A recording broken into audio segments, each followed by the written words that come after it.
Farmland, it's all over Central Texas, and what's happening more and more is that farmland is being sold out and divided. And when that happens, it has to be treated right, because every bit of farmland you see around me is staying farmland. It will be producing, it is seeded right now as we speak, except for this easement we're placing right now. This easement is the only place we want to affect any farmland from not happening. So it is very important that we have everything marked out right, and we are focused on just removing the farming topsoil from this area. And we're actually working with the farmers and taking this topsoil and fixing some issues they've had throughout the years on some areas in their farm out that way. So it's kind of a 2-in-1. It's always fun when we could do more than one thing on a property. But what's real big that I want to talk about today is what goes on top of this. What happens next is the most important part. Of course, you've seen us do the fabric, the actual fabric that goes on the ground, road fabric, some people call it textile, it's got different names. That is to separate this soil from the actual rock and gravel itself. Because what happens, as you'll see throughout here, we'll walk over here in a second, is that gravel will get pounded into this and the water will come down. Now the rock is just part of the soil.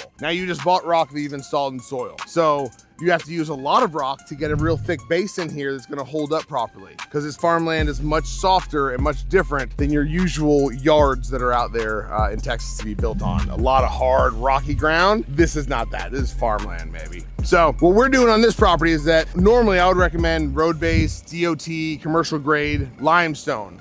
But I don't always choose what happens. There are other items that can be used, and that's what I want to talk to you guys, is that there's something out there called recycled concrete. It can be used. It is not a commercial grade. It does not have a compaction grade to it, but it is an affordable thing that when working out on farmland and you're building residential roads, clients will request it. But why I want to talk about this right now is because crushed concrete is full of chemicals. Concrete's coming from the plants, it's got chemicals on every side, and there's no guarantee of what chemicals were put from this plant, to 20 years ago, to 10 years ago, to last week's bad concrete that got torn and grinded up. So mix all that stuff together, that's what you get that people build roads out of. And unfortunately, you can't get a very clean grade to it long-term. But it is much more affordable than commercial grade road base that is grind and crushers and done to specific screening specifications.